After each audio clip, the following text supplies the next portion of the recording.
La Coordinación General de Difusión y Patrimonio Cultural, dentro del primer Festival Universitario de las Artes, lo invita al concierto del grupo Takinkay en la celebración de su 40 aniversario. Sábado 17 de noviembre a las 19 horas en el Paraninfo del Ateneo Fuente. Universidad Autónoma de Coahuila. En el bien, fincamos el saber. Gracias, buenas noches.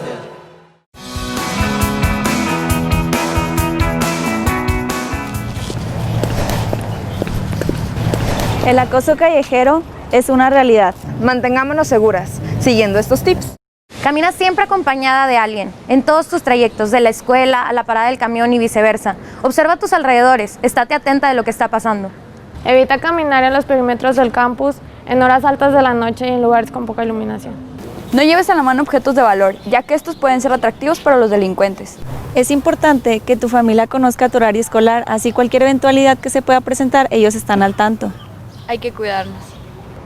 Siempre ten a la mano los contactos de emergencia. Si lo creas necesario, crea un grupo de WhatsApp con amigos para subir alguna emergencia. Si se te hace muy tarde en el campus, acércate con un guardia. Él te puede acompañar hasta la parada del autobús o hasta que lleguen por ti.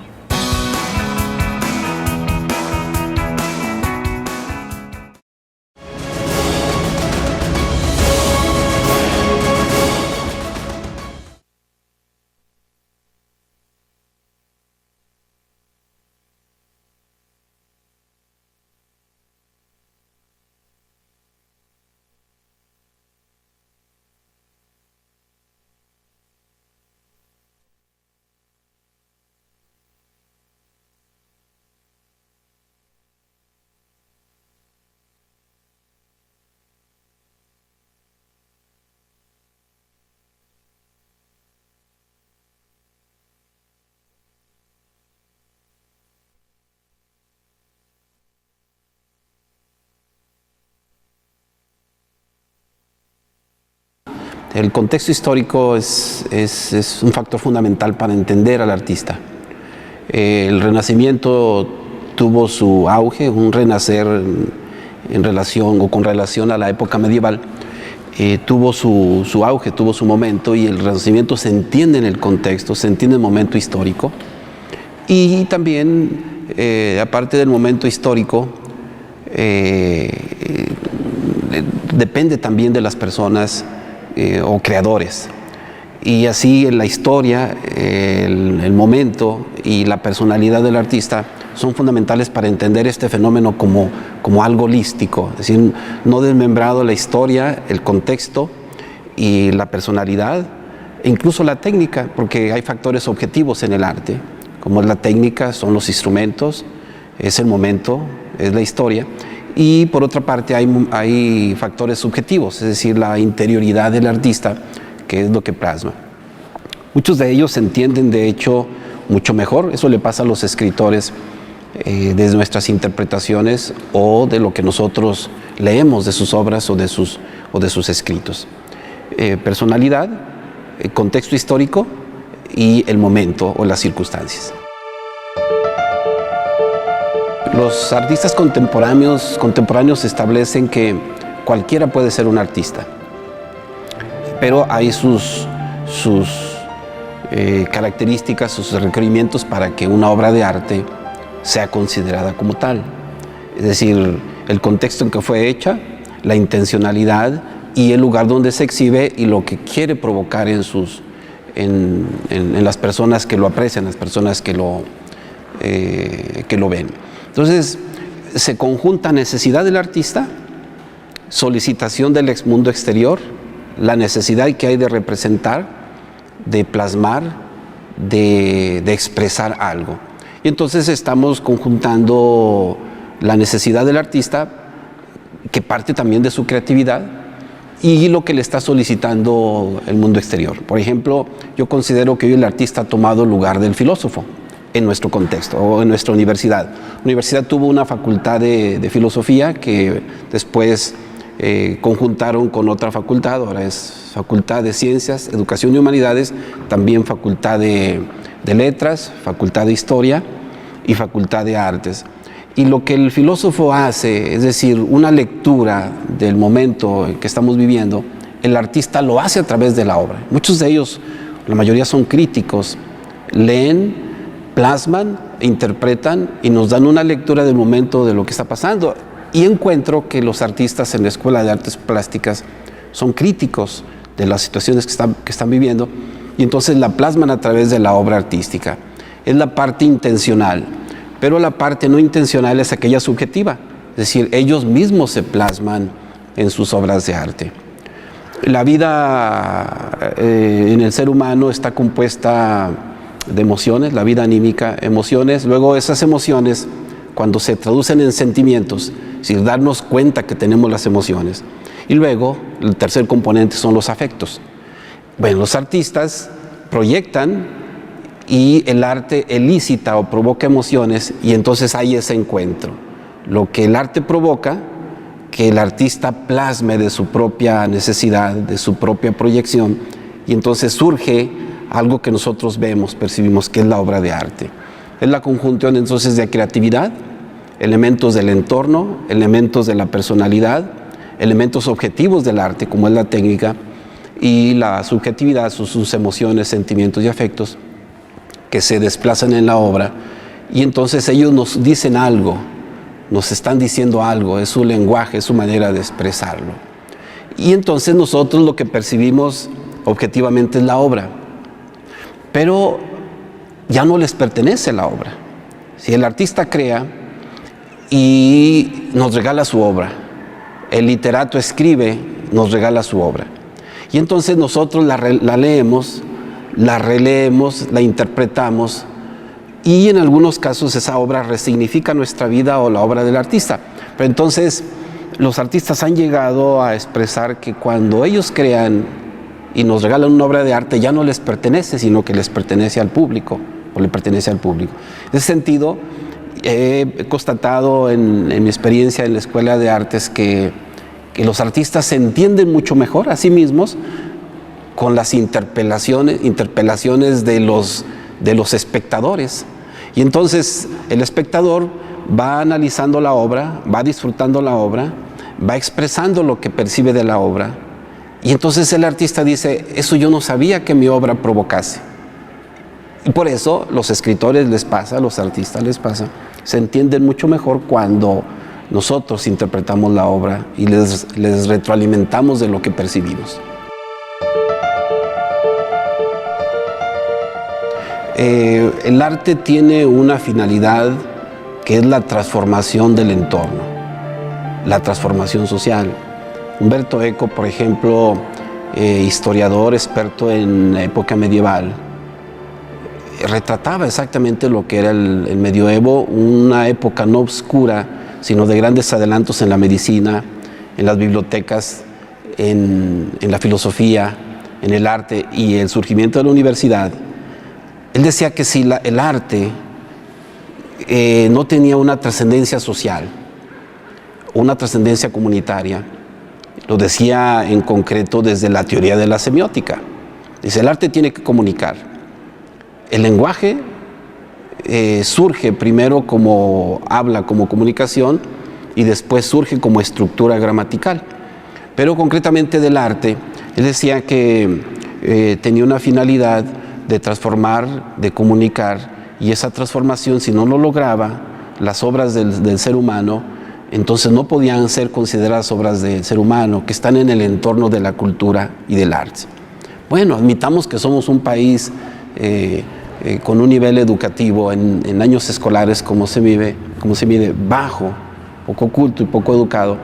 Yo considero que el arte nos contribuye a nuestra sociedad mexicana en no solamente el disfrute, el goce momentáneo que implica estar frente a una obra de arte. Cuando nosotros nos concretamos a leer un libro, a ver una obra de arte, a apreciarla, solamente por el gusto que ello significa, y no trascendemos el cambio que puede hacer en nosotros, y luego el cambio que puede hacer en la sociedad, se queda como goce o como mero disfrute. Si el arte tiene que transformar, en primer lugar, al individuo que aprecia la obra de arte, tenga elementos técnicos o no los tenga, porque muchas veces parte de su intuición, parte del momento de la apreciación intuitiva, pero poco a poco va transformando esa intuición en un análisis más profundo. Y luego ese análisis lo transforma en una crítica, luego esa crítica lo transforma en un cambio, y ese cambio lo transforma en resignificar su vida. Entonces el arte le aportó algo, y eso no solamente transforma su vida, sino que eso lo transforma en la sociedad. Por ejemplo, alguien que va a ver a Vic Muniz a Monterrey, o la Capilla Sixtina en Torreón, esta réplica, o la exposición de Pedro a Francisco del Vaticano en Ciudad de México, y viene y lo cuenta, y su entusiasmo hace que otro se pesque o se vincule a esa idea, ya ejerció una especie de transformación, y la otra persona por perifoneo otro y otro. Entonces el arte va incidiendo en una sociedad mejor culta, más culta, mejor educada. Entonces eso provoca el arte, aparte que pues realiza una crítica de denuncia, de análisis, de comunicación de lo que está sucediendo. Es una componente comunicativa muy profunda y de transformación social. Asistimos a un parteaguas entre una sociedad que fue más proclive a la escucha y la transformación a una generación con mayor propensión a lo visual. Entonces eso los autores le han llamado el Homo Audiens. Anthony Giddens, por ejemplo, habla del Homo Audiens a una transformación al Homo Videns. Es decir, la sociedad, los medios están inundados de imágenes, la tecnología. Entonces, lo que a nosotros nos fascinaba escuchar por la radio, partidos de béisbol, narraciones de peleas de box, hoy los muchachos prefieren verlo y se hacen expertos en los medios de comunicación, especialmente digitales. Esta propensión innata de desplazar el dedo frente a una pantalla, de cautivarse por las imágenes. Asistimos a esa característica del Homo Audiens al Homo Videns, el hombre que es menos propenso para escuchar y más para ver.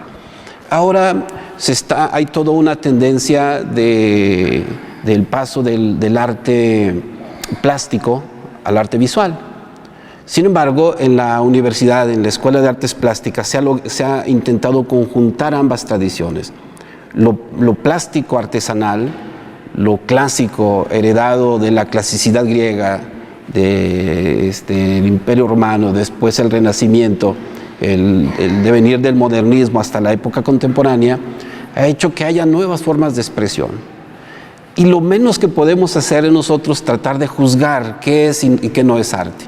Simplemente son expresiones, y expresiones del ser humano, por lo que hablábamos del contexto.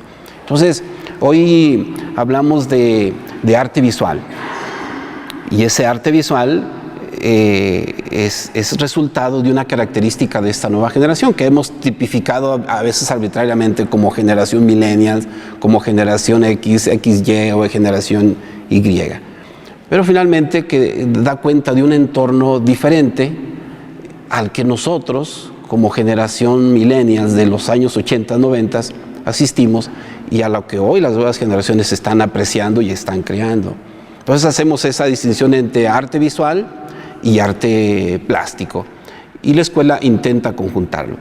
Hace un par de meses, en la asistencia a un congreso internacional de cultura visual en Roma, tuve la fortuna de entrevistar a un artista, Renato Mazza, un artista italiano, arquitecto, formado en la escuela clásica del arte, de la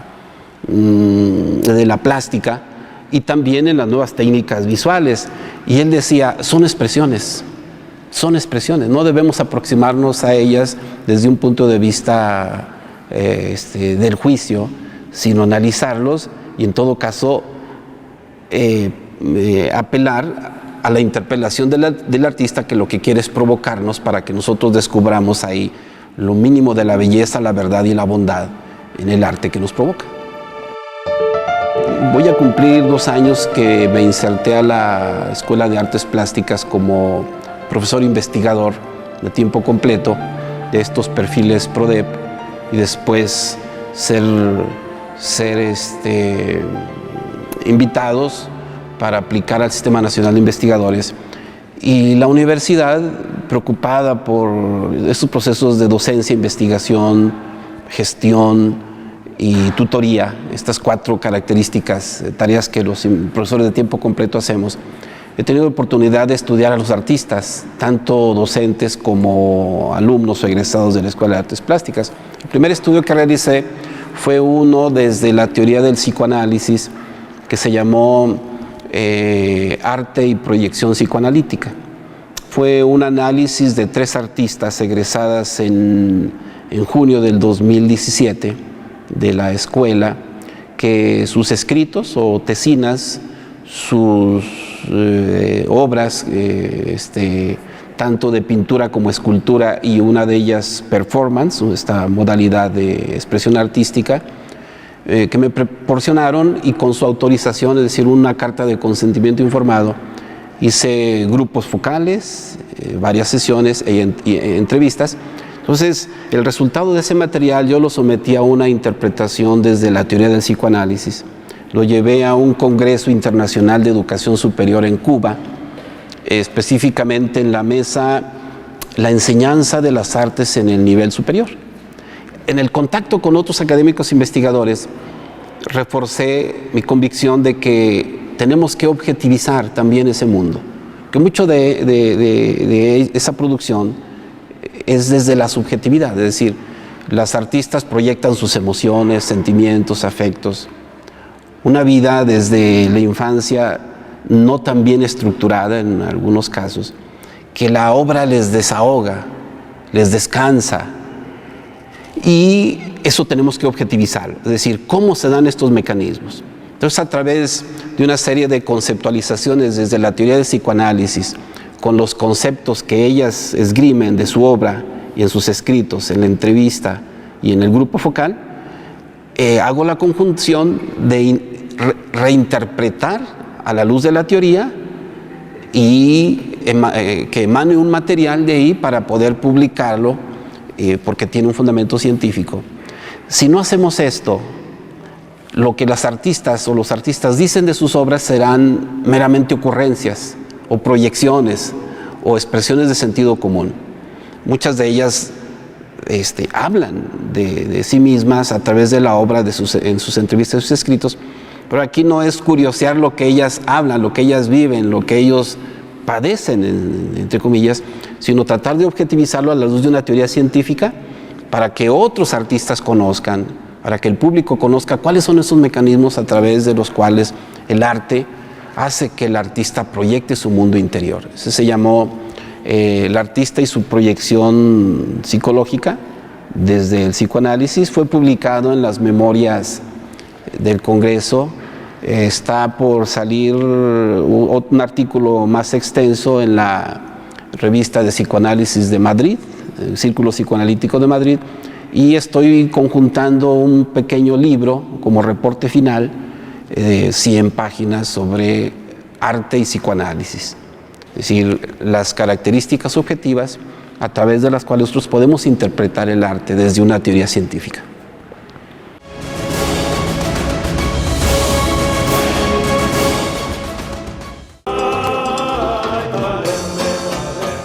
La Coordinación General de Difusión y Patrimonio Cultural, dentro del primer Festival Universitario de las Artes, lo invita al concierto del grupo Takinkay en la celebración de su 40 aniversario, sábado 17 de noviembre a las 19 horas en el Paraninfo del Ateneo Fuente.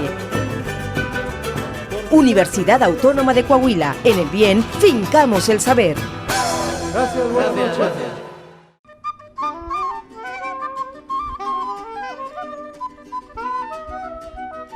¿Qué tal, amigos de Contacto Universitario? Estamos aquí en las escalinatas del edificio de rectoría con 4 de los integrantes del grupo Takinkay.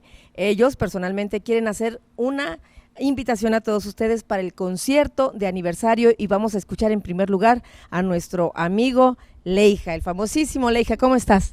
Muy bien, muchas gracias. Aquí estamos muy contentos ya próximamente para invitar a todo el público saltillense a nuestro concierto del 40 aniversario para que nos acompañen. 40 años de estar llevando a todos los rincones de México y esta música folclórica latinoamericana ha traspasado las fronteras. Rafa, quisiéramos que nos platicaras brevemente de esto. ¿A qué países han viajado con esta música tan hermosa? Bueno, pues ya con 40 años, el grupo ya se imaginan a todos los lugares donde hemos ido. Principalmente nuestra música latinoamericana, pues hemos trascendido en Cuba, en Sudamérica, en Europa, en Italia, en Francia, España, y bueno, también los integrantes han hecho giras particulares pues, en otros grupos, ¿no? Y los años nos han dicho que la música es inagotable, ¿no? Que toda la vida podemos hacer música y bajo el auspicio siempre de nuestra Universidad Autónoma de Coahuila. Claro. Es eso es lo que nos hace sentirnos orgullosos de este grupo de tanta tradición en nuestra institución, porque como bien dice Rafa, pues tienen el sello de la Autónoma de Coahuila. Ahora, Chago, queremos que nos digas, siempre es en el Paraninfo del Ateneo Fuente, cuantas veces ustedes se han presentado, es un éxito rotundo y eso es motivo de orgullo para ustedes. Claro que sí. Siempre contamos con el apoyo de nuestra gente de aquí de Saltillo y estamos muy agradecidos con todo nuestro público y pues el concierto lo brindamos de corazón para todos ustedes en nuestro aniversario y pues los esperamos este próximo sábado 17. Sábado 17 de noviembre a las 19 horas, es decir, 7 de la tarde. Lleguen con tiempo, puesto que, si bien es cierto, hay suficiente capacidad en el Paraninfo del Ateneo Fuente, pero ha habido muchos conciertos en los que la gente se queda fuera, desgraciadamente. Y luego ya después tienen que ver Contacto Universitario, donde les llevamos a cabo parte del concierto que se graba en esa ocasión. Está también con nosotros aquí señor Pío Ríos. Y queremos que usted nos platique, bueno, faltan algunas de las personas que van a estar ese día también en el concierto de aniversario. Pues sí, en este momento estamos aquí 4 de los integrantes, nos falta precisamente el que cumple 40 años, con el fundador de Taquincay, Carlitos Telles, falta también Fidel González y falta Jesús Israel Hernández. 3 integrantes también muy importantes de Taquincay. Yo también quiero aprovechar la oportunidad para hacerles la más cordial de las invitaciones. Queremos que participen de la alegría que nosotros tenemos al cumplir el Taquincay los 40 años de su fundación. Más que nada que participen de la algarabía que la gente nos brinda en ese día precisamente. La invitación muy cordial para todos, amablemente. Y bueno, ya para terminar, queremos que Rafa nos diga, esta pieza que estaban interpretando cuando recién inició la entrevista, ¿cómo se llama? Se llama Vino Blanco, es un tema de un amigo paraguayo, y originalmente es para arpa, lo que pasa que yo me atreví a hacer el arreglo para nosotros, con flautas, con cuatro venezolano, porque el ritmo es venezolano, sí. Y bueno, quedó bien, sí. Bien. Leija, ¿qué te parece si seguimos con esta música para ya despedirnos e invitar nuevamente a nuestros amigos del auditorio que nos ve a través de Contacto Universitario para que estén con nosotros el próximo sábado 17 de noviembre? ¿Cómo ves? Claro que sí, vamos a seguir tocando aquí este tema Vino Blanco, no sin antes otra vez reiterar la invitación para los ciudadanos de aquí de Saltillo y de Nuevo León y de toda la República para que venga a acompañarnos a nuestro concierto de aniversario del 40 aniversario del grupo Taquincay. Hay Taquincay para rato. Gracias, amigos. Escuchemos.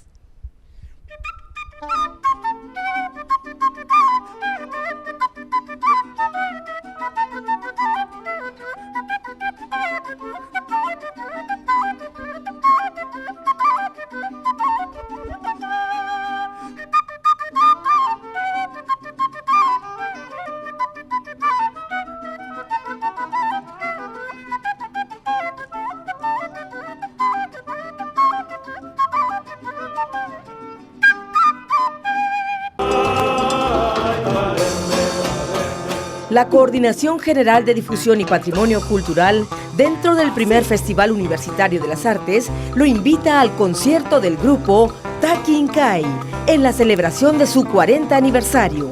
Sábado 17 de noviembre a las 19 horas en el Paraninfo del Ateneo Fuente. Universidad Autónoma de Coahuila. En el bien, fincamos el saber. Gracias, buenas noches.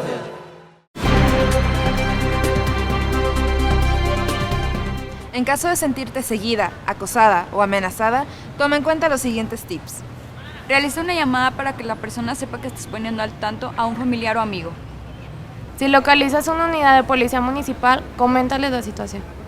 Pide ayuda a alguna persona que vaya en tu mismo trayecto, que no te dé pena entrar a algún negocio, local u oficina y coméntales tu situación.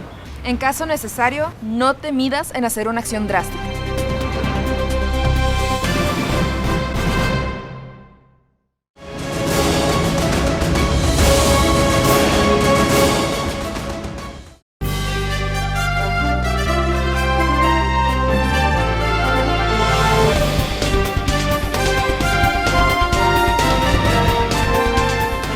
Bueno, este es el Departamento de Ingeniería Química y lo forman varios laboratorios. Ahorita nos encontramos en el Laboratorio de Ingeniería de Alimentos.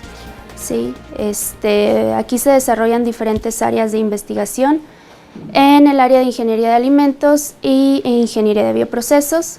Somos un grupo conformado por 4 investigadores, ¿sí? El doctor Julio César Montañez, quien es el líder del grupo, el doctor Juan Roberto Benavente y el maestro en ciencias Alejandro Méndez, y bueno, su servidora. Bueno, como les dije, trabajamos diferentes áreas de investigación, específicamente en el área de bioprocesos y el área de alimentos. Sí, aquí se desarrollan diferentes bioprocesos para su aplicación final en alimentos. ¿Sí? Trabajamos particularmente en lo que es la producción de pigmentos de origen microbiano y bueno, otros compuestos de alto valor agregado. ¿Sí? Se trabaja desde a nivel matraz y posteriormente se trabaja en lo que es el escalamiento de todos los procesos y se trabajan diversas estrategias para no solamente escalar los procesos, sino para disminuir los costos de los mismos y que estos sean, bueno, que tengan factibilidad, ¿sí? Y que sean rentables. Y posteriormente se busca que todos estos productos que aquí se desarrollan tengan una aplicación final y bueno, la aplicación que aquí se trabaja pues es más que nada en el área de alimentos, no únicamente el área de alimentos, pero sí digamos es el área que más fuerte se desarrolla y pues es lo que se hace en este laboratorio. También se trabajan diversas tecnologías innovadoras, sí, emergentes. Acá, no sé, nuestro compañero Diederich, pásale Diederich. Y bueno, él nos puede explicar un poco acerca del uso de los equipos o de los equipos que aquí se tienen. ¿Sí?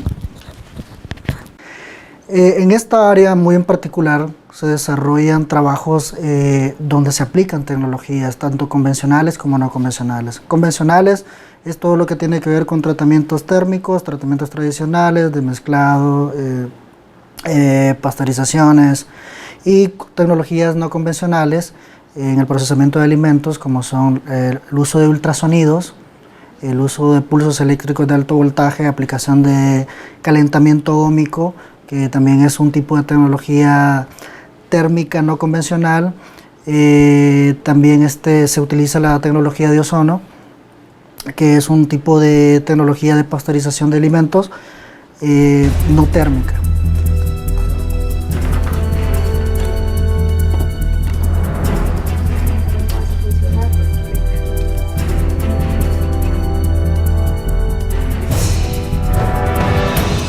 Este es un equipo de ultrasonidos que utiliza la tecnología de ultrasonicación, que son ondas sónicas mayores o iguales a 20 kHz.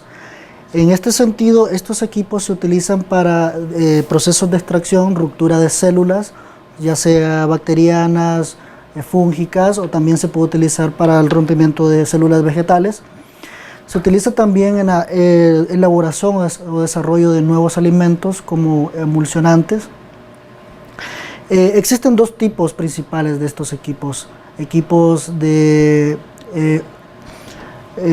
sonda, que produce un jet ultrasónico tipo línea vertical, que incide directamente en la solución que se está trabajando o en el compuesto que se está trabajando, y también existen los baños ultrasónicos, que tienen aplicaciones más sencillas. Estos equipos son un tipo de tecnología que se viene trabajando en las últimas décadas. Todavía no se ha llegado a la utilización industrial a gran escala para sustituir otros procesos tradicionales. Sin embargo, en los últimos años ha ganado mucho campo en el área de alimentos, en el desarrollo de nuevos productos y nuevas metodologías de tratamiento para extraer compuestos de alto valor agregado.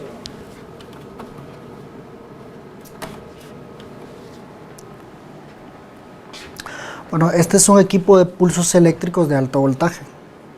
Esta tecnología consiste en aplicar campos de pulsos eléctricos que van desde los 5.000 hasta los 30.000 voltios por centímetro sobre células de algún tipo natural, ya sean vegetales, ya sean animales, ya sean del tipo de microorganismos.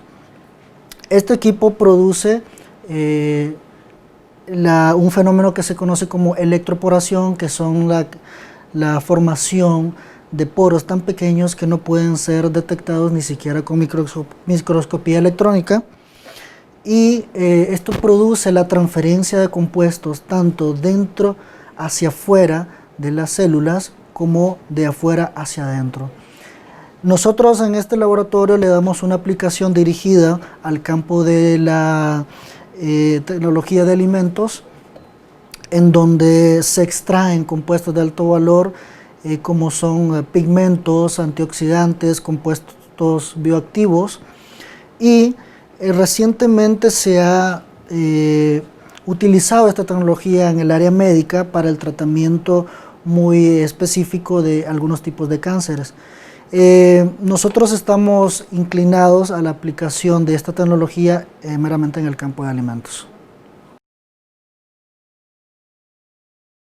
Ahorita nos encontramos en el laboratorio de microbiología, ¿sí? Y bueno, antes de explicarles lo que aquí hacemos, sí es importante mencionar que nuestro grupo de trabajo participa en los posgrados de maestría y doctorado de Ciencia y Tecnología de Alimentos, aquí en la Facultad de Ciencias Químicas en Saltillo, pero también se participa en la maestría de Ingeniería Bioquímica en la Facultad de Ciencias Biológicas de Torreón, ¿sí? Y bueno, como les comentaba, trabajamos sobre todo el área de biotecnología. En este laboratorio se desarrollan todos los procesos que están todavía a nivel matraz, ¿sí? Aquí, digamos, se optimizan los procesos y se seleccionan aquellos que tienen potencial para su escalamiento, ¿sí?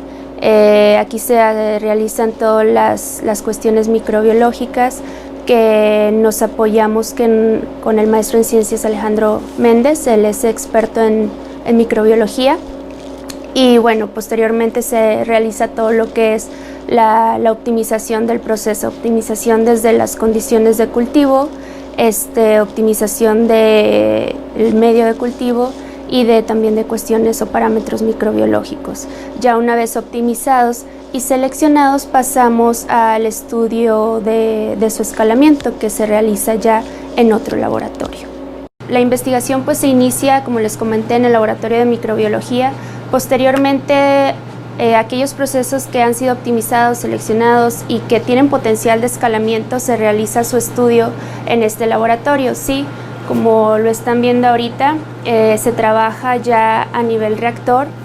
Trabajamos principalmente procesos en fermentación líquida, pero también se trabaja en fermentación sólida. Ahorita, bueno, lo que están viendo es en en fermentación líquida. Ya a nivel reactor se optimizan y se estudian las condiciones de operación, ¿sí?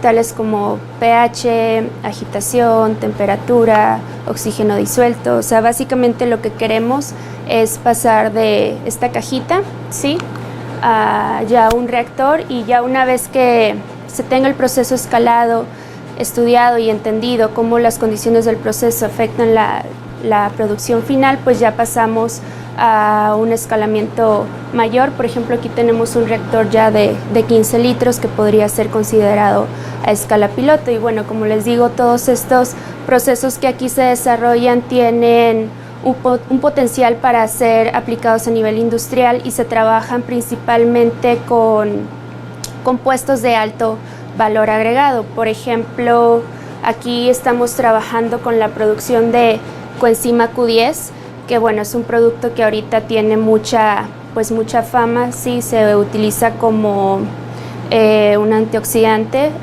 muy fuerte también para su aplicación, digamos, desde el desarrollo de nutracéuticos hasta su desarrollo de cremas para retardar el envejecimiento. Y bueno, son productos pues muy caros, ¿no? También, digamos, se trabajan con proyectos financiados, ¿sí? Que se colabora con otras empresas, ¿sí? Y bueno, igual de eso sí no les puedo platicar mucho, pero básicamente se trabaja en eso, ¿no? En el estudio de las condiciones de los procesos y ver qué productos tienen potencial para su aplicación industrial. Es un bioreactor, sí, de tipo tanque agitado. Aquí nos permite medir, sí, condiciones de cultivo como pH, temperatura, oxígeno disuelto, agitación. Y bueno, no solamente nos permite medir, también nos permite controlar estas condiciones. Lo que se hace, bueno, se utilizan diversos diseños de experimentos para que estudiar cómo las condiciones cómo la combinación de estas condiciones afectan el producto final. Ya una vez que se tienen las condiciones óptimas, también el equipo nos permite, por ejemplo, controlar estas condiciones. Por ejemplo, si el microorganismo o el medio de cultivo se está elevando, digamos, el pH y nosotros lo queremos mantener sobre cierto nivel, bueno, ahí se accionan diferentes actuadores para ingresar ya sea ácido o base. Igual, por ejemplo, si nosotros requerimos cierta concentración de oxígeno disuelto, pues el equipo nos permite medir sobre ciertos rangos, y si hay ahí algo que está por encima o por debajo del nivel deseado, pues ahí empieza ya sea a ingresar oxígeno, aire o a elevar la agitación, depende cómo uno lo controle, ¿no? Es una chaqueta de calentamiento que nos permite mantener la temperatura controlada. Y pues son equipos caros, sí, pero pues nos permiten a nosotros, como les digo, escalar los procesos y estudiarlos. Actualmente realizamos investigación en conjunto aquí en el Departamento de Ingeniería Química, en conjunto con la doctora Lourdes, el doctor Julio y el maestro Alejandro Méndez. Específicamente mi área de trabajo es el desarrollo de bioprocesos utilizando microalgas. Las microalgas son organismos fotosintéticos capaces de producir compuestos de alto valor agregado, que además a su vez requieren pocas condiciones de cultivo muy simples para poder desarrollarse, lo que hace que los productos que obtenemos a partir de estos microorganismos fotosintéticos sean más económicos. El principal interés que tenemos aquí en el Departamento de Ingeniería Química es la producción de pigmentos, de los cuales, bueno, utilizando microalgas podemos obtener con la microalga Chlorella vulgaris pigmentos como clorofilas y carotenoides. También estamos trabajando con otra microalga, que es la que tenemos en este matraz, que es Spirulina maxima. Esta microalga es reconocida por su alto contenido proteico, además de producir un pigmento de color azul conocido como ficocianina, el cual tiene diversas aplicaciones desde la industria de los alimentos hasta las industrias farmacéuticas. Lo que hacemos con estos procesos es desarrollamos y optimizamos, como ya ha comentado la doctora Lourdes, a nivel matraz o a pequeña escala. Luego pasamos a un nivel banco. Por ejemplo, tenemos aquí un reactor de tipo flat panel airlift. Este es un reactor diseñado aquí en el departamento y construido también aquí en el departamento. Y este reactor, bueno, lo que hacemos es que aquí cultivamos las microalgas. Estos reactores nada más simplemente se llenan con el medio de cultivo, que son medios de cultivo muy simples, que pueden ser nada más una combinación pequeña de sales. Le agregamos dióxido de carbono como fuente de carbono, ya sea de manera orgánica o inorgánica, y ponemos una agitación mediante aireación. Y lo más importante es que estos reactores tienen que estar iluminados, ya que como las microalgas son organismos fotosintéticos, necesitan de la luz para poder desarrollarse. Una vez que tenemos optimizadas las condiciones a este nivel banco, pasamos a optimizar las condiciones a nivel piloto, que es lo que vamos a ver en la planta alta de la planta de ingeniería química.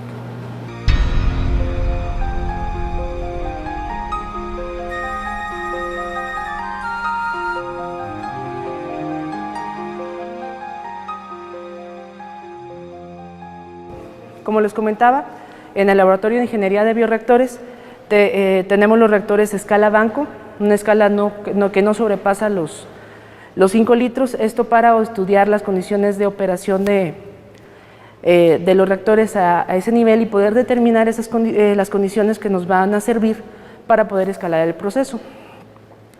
En esta parte tenemos los reactores de tipo flat panel a una escala de 40 litros, tenemos un compendio de 4 fotobioreactores de este estilo. Últimamente estos reactores han sido utilizados para la producción de biomasa por la cepa de espirulina máxima, teniendo muy buenos rendimientos. Este proyecto se está trabajando en conjunto con forma parte de un proyecto de doctorado en conjunto con la Universidad Autónoma Agraria Antonio Narro, con la finalidad de obtener biomasa y aplicarla en la alimentación animal, puesto que, como les comentaba, las microalgas tienen diversas aplicaciones, tanto desde su biomasa hasta la extracción de sus compuestos de alto valor agregado.